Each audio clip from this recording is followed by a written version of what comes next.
رسول اللہ صلی اللہ علیہ وسلم کا تو اس قدر اپنے گھر والوں کے ساتھ شفقت کا برتاؤ تھا.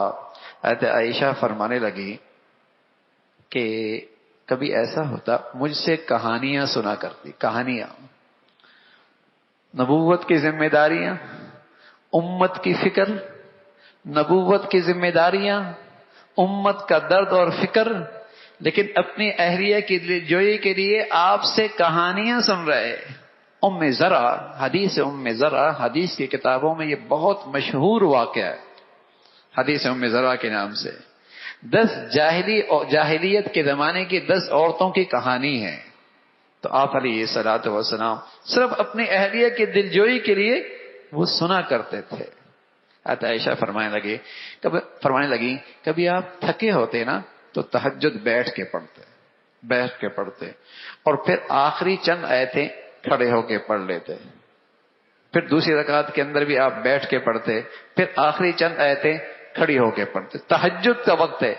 فرمانے لگے اگر میں جاگ رہی ہوتی تو آپ مجھ سے آ کر باتیں کرنے لگ جاتے، اور اگر میں سوئی ہوئی ہوتی تو آپ بھی تھوڑی دیر کے لیے آرام کر لیتے.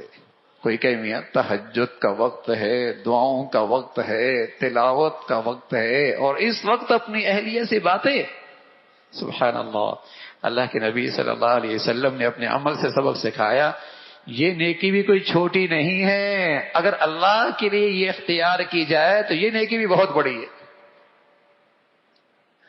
یہ نیکی بھی بہت بڑی ہے.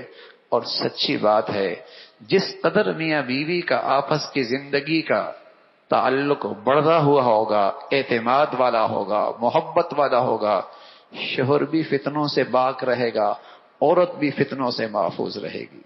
لیکن اگر یہ تعلق کچے دھاگے کی طرح ہو گیا، ڈر ہے عورت بھی کسی فتنے میں پڑ جائے گی، مرد بھی کسی فتنے میں پڑ جائے گا. اور بھائی اب تو فتنوں کے آلات ہر ایک کے ہاتھ میں ہیں. اب تو شیطانی اغوا کے آلات ہر ایک کے ہاتھ میں ہیں. ذرا تعلقات خراب ہوئے ادھر فتنے میں مبتلا ہو گئے، ادھر فتنے میں چلا گیا.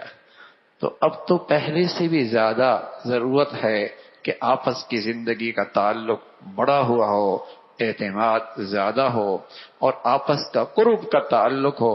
اور وہ ہوگا حسن سلوک سے، وہ ہوگا اعلیٰ اخلاق سے، وہ ہوگا ایک دوسرے کی حقوق کی ادائیگی سے. اللہ رب العزت ان بڑھیا اخلاق میں سے حصہ ہمیں بھی نصیب فرما دے.